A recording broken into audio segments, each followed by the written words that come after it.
Hello, this is Compound Interest Stock Guy, and today I'm going to get into two cannabis ETFs that I'm going to get into one first, and then I'm going to get into this one that's made by one of these guys on CNBC that made his own ETF, and it's kind of an interesting ETF the way it's set up in the holding, so stay tuned.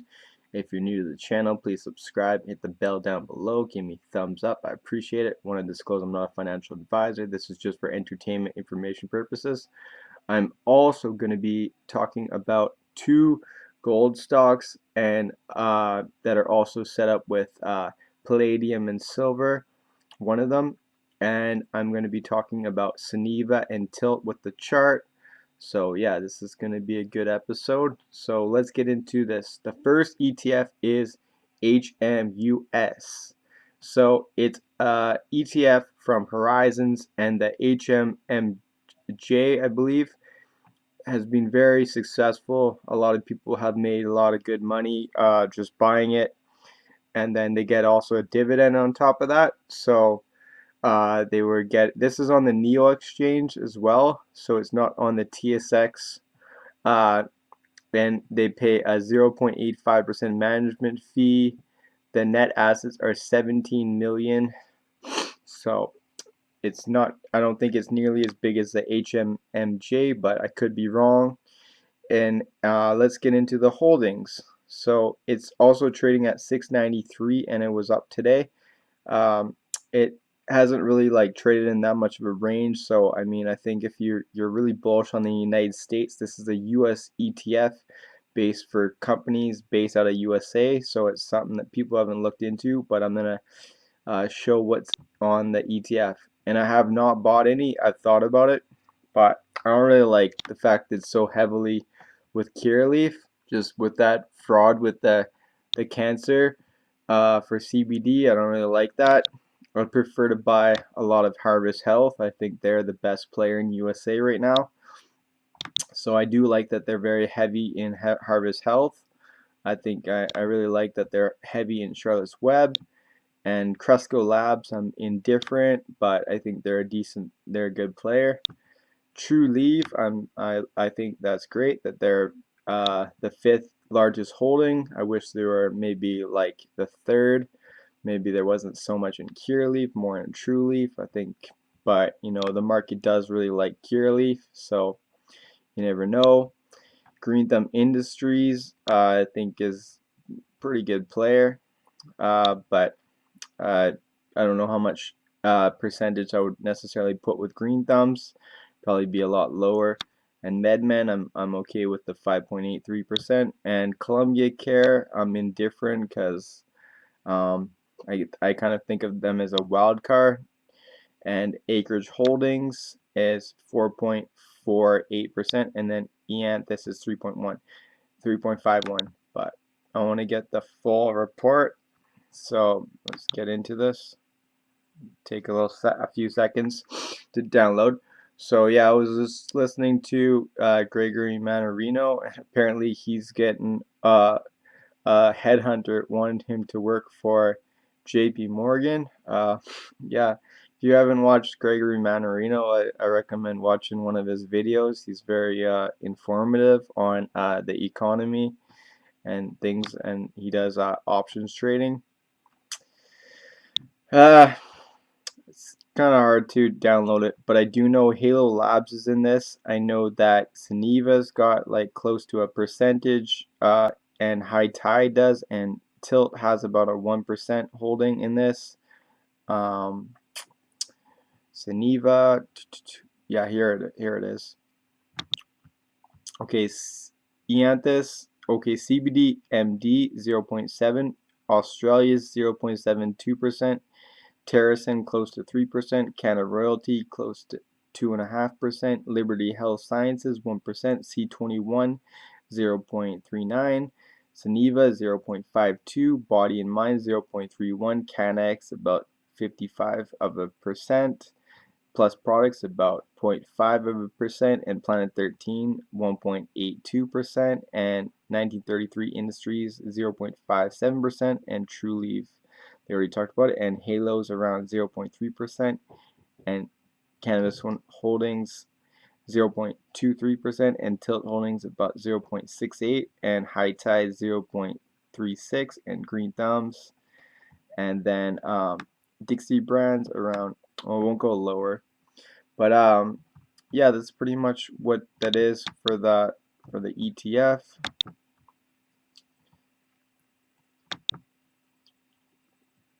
So yeah, it's an interesting ETF. Look into the chart. I mean, I think if you're not really sure on, but you want to play the cannabis market in the USA, it has some of the best players in the USA. It's got Charlotte's Web, it's got True Leaf, it's got Curaleaf, it's got Green Thumbs, it's got Sunniva, it's got Tilt. You know, it's got High Tide, it's got Halo Labs, it's got Cresco Labs, it's got Origin House, like all the big players are stacked into that. So I mean, they're at different weightings. So I've even watched David Modell's channel, and he has a strategy that people can use as well. Is like, okay, so say you like the ETF, but you want to have a bigger holding in, say, like True Leaf, then you could buy, like, say, like $5,000 worth of that ETF, and then buy maybe like $1,500 of the True Leaf, or you know, even just $500 in the ETF, and then maybe like $150, $200 in True Leaf to make a bigger weighting in True Leaf, or in, you know, whatever one you really like. I'm not trying to endorse any stock. I'm just saying that it's an idea that you can use it. Sure, you do pay 0.8% fee, but it's weighted, and it's a lot safer than individually investing if you don't know exactly what you're doing. Even if you do kind of know what you're doing, it's a lot safer, because at the same time, they kind of play it by like what the other institutions, like these guys probably talk to other institutions, so they figure out who's holding different stocks, so then it's like they work in tandem, and then your stock's more likely to go up if it's a big holding, because other companies, other like ETFs or firms or whatever, are going to hold that, and yeah, it just kind of works in tandem. So anyways, gold's having a good run today, hit about 1480. Bitcoin had a very good run. So the Bitcoin ETF is a GBTC, and there's one for Ethereum. I don't remember. I know Rich TV does videos on them before, and I think David Modell's done them. But yeah, I think those are some ETFs. If you don't want to personally buy a wallet, I personally own 0 Bitcoin, but I think you know, it might be a good opportunity. Again, I'm a little more sure of like the gold prices going up and silver than I am with Bitcoin, but there is a lot of hype with Bitcoin and cryptocurrencies, so you never know how high it can go. But yeah, that's why you can buy the GBTC for Bitcoin without buying Bitcoin, so that's an option. Uh, and then, okay, the stocks that are very hot for gold. Okay, Kirkland Lake Gold, that's just been on a run. It's like the gift that keeps on giving. It has a very low float. Like, I think it's like, I'm not sure how many shares, but it's not like 500 million or anything like that. And Barrick Gold has been doing really good, and they're a known player. I know uh, Sprott, he's really into Eric Sprott, he's really into Kirkland Lake Gold, but I think it's run up a lot. But I mean, of course, if the gold's going to go up, it's probably going to keep going up as well. Barrick Gold, GOLD in on the USD market. This is Kirkland Lake Gold KL in the US market, and then WPM in Wheaton Precious Metals, which is a streaming partner, and they are getting paid in gold, silver, I believe platinum, could be wrong, but I know they get palladium, and so they're kind of all precious metals grouped into one, and palladium's being very high, so that's good for them. And then it used to be Silver Wheaton, but I mean they do lots of gold, so you know, if silver does a run, I think this metal's gonna go really high. It can go to $35, $40. I have made money buying a call option on this and selling it. It's just this very stable fund. People buy a lot of it. It just runs with the commodity going up or down. Like if it was going down, you could buy put options. If you think the silvers and the gold and the palladium prices are going to go down, you can make money um, if you pick your right call option.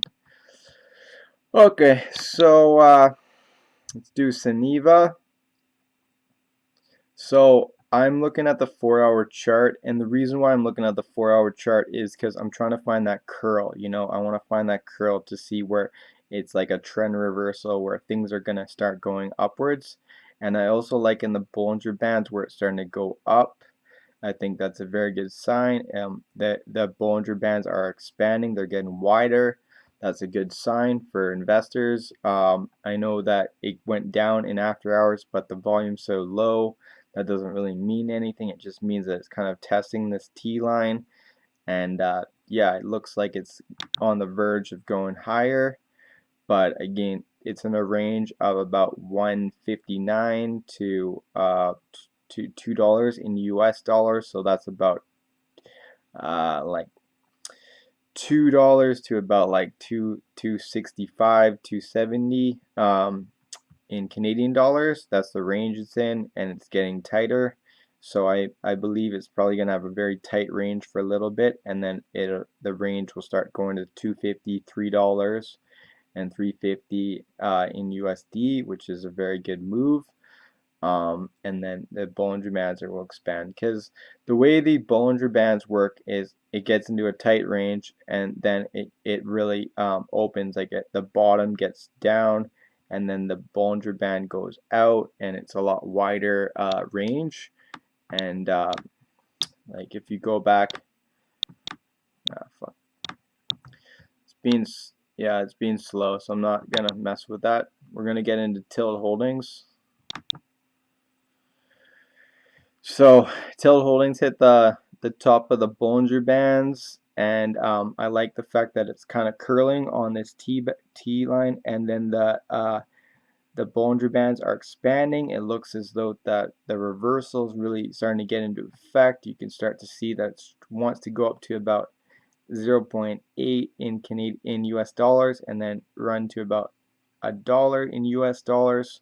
So it's getting a lot wider. I think it's just going to take some time in August for things to play out, but I think that we're going to see a lot higher highs in the coming months, and I can see it go back to the $150, $2 range in US dollars. Could even see it go to 250 in US dollars before the end of the year, which would be very good. That would be around 350. I personally probably might be selling, because now my average around $1.25 or something. I might start selling somewhere around 350 to 4 in Canadian dollars. It's hard to say, but I do think it is going to go back there. Could be wrong, but that's a very big swing. I think we're pretty much at the 52-week lows back here, and I think we're starting to get into this tight range, and it wants to change direction, and the Bollinger Bands want to get expanded. That's my opinion on TILT Holdings. I'm long on TILT Holdings. Full disclosure, long on Sunniva.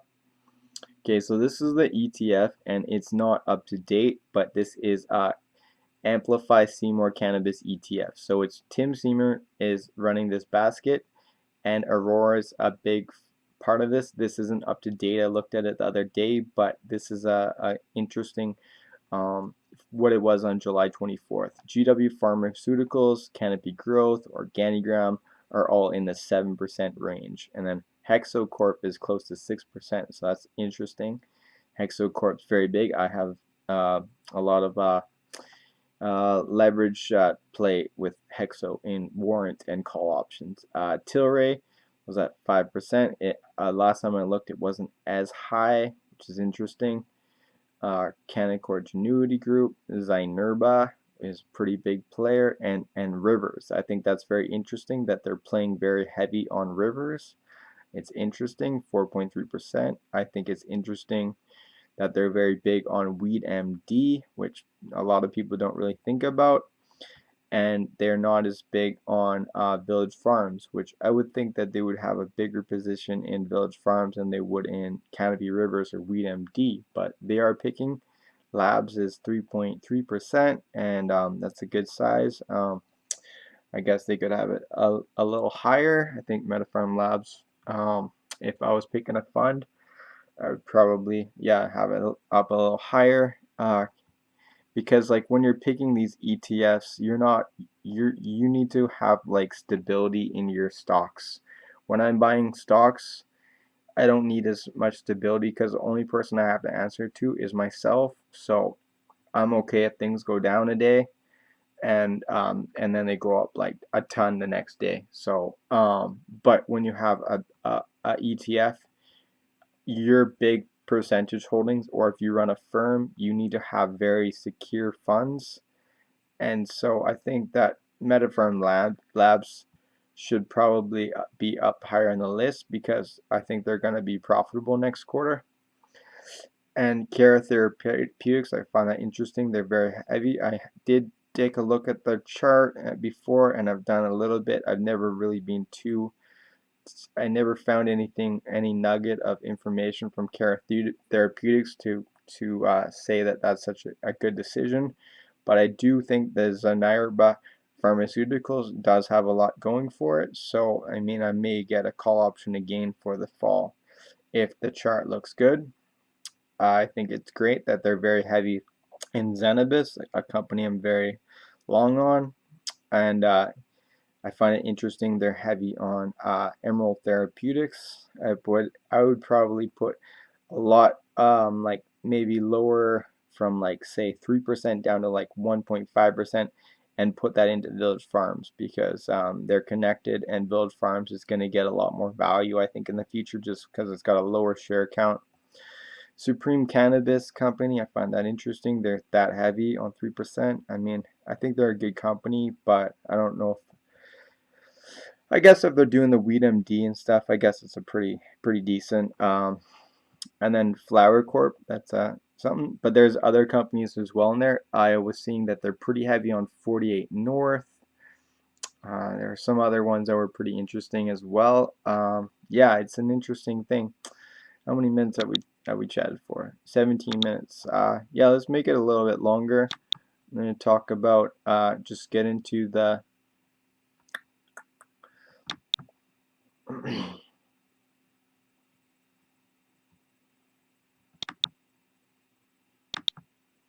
so you got corn very high, 13%. So nickel has had a very wild day, going up to 15,000 tons, almost $15,000 a ton. And gold, wow, this is the highest I've seen it. It's running again in this afternoon. The last time I was looking, the high for the day was 1481. So you can see it wants to go to 1500, which is going to be a very big move. Platinum is coming up.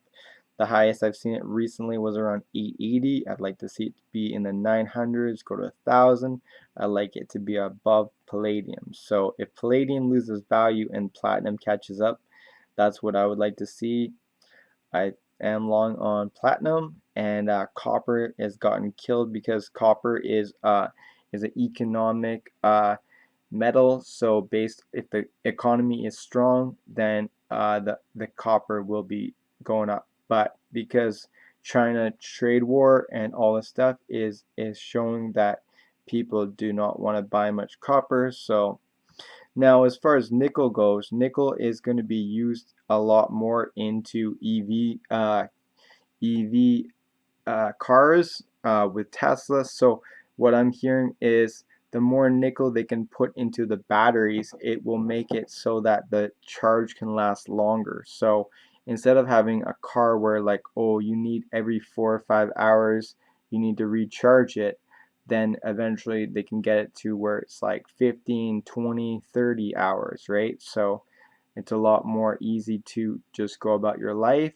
I don't know that, I'm just talking out of my ass because I don't know the exact time how long Tesla vehicles are lasting, but I do know that nickel will be used to try to make them a lot longer, and they're needed in a lot of different other things, as well as in military equipment. So who knows if wars on the horizon. We're just seeing currency wars right now. The US is trying to devalue their dollar in order to compete with China, and China is doing the same, and it's on top of that with the trade wars. So it's getting bigger. So we will see. Basically, there's a lot going on in the economic, but yeah, you got to be careful. The spy is getting killed. Let's look at this SPY, just at the chart. So there was other people that also agreed in a similar sense to what I'm saying about Afria, how they didn't create a net income.